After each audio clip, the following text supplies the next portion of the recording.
سلام، فرزانه ایزدی هستم، مدرس دوخت‌های فانتزی. این بار آموزش کاور قوری رو آوردم براتون. همینطور که توی تصویر می‌بینین این کاور برای دم کشیدن چای استفاده میشه. الگو رو ذخیره بکنین، هم میتونین توی هایلایت آموزش الگو رو مشاهده بکنین. اول از همه من دوبار روی پارچه و دوبارم روی پشم شیشه که از الگوی من بزرگتر برش زدم و با لایه زامفیکس اتو کشی کردم و پرس کردم روی هم دیگه. همچنین نیاز داریم به 2 لایه هم برای آستری کار که باز هم از الگوی من بزرگتره.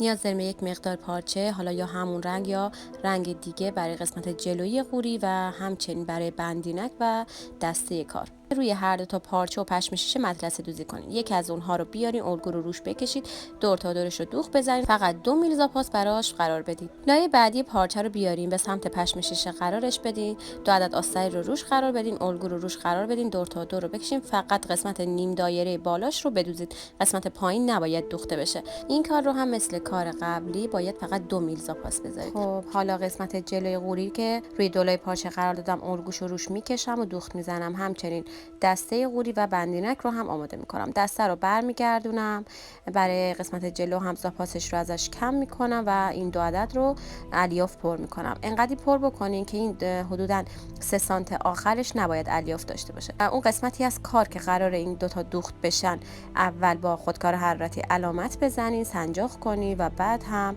این قسمت ها رو بدوزینش. دوستان توجه داشته باشید که من همه این قسمت ها رو روی اون پارچه‌ای که باهاش آستری دوخت نشده دوخت زدم. حالا اون قسمتی از پارچه که باهاش آستری بود رو روی قسمت بعدی بدن قرار میدم و دقیقاً روی اون خطوطی که دوخت داشت یک بار دیگه دوخت میرم. کار رو برمیگردونم.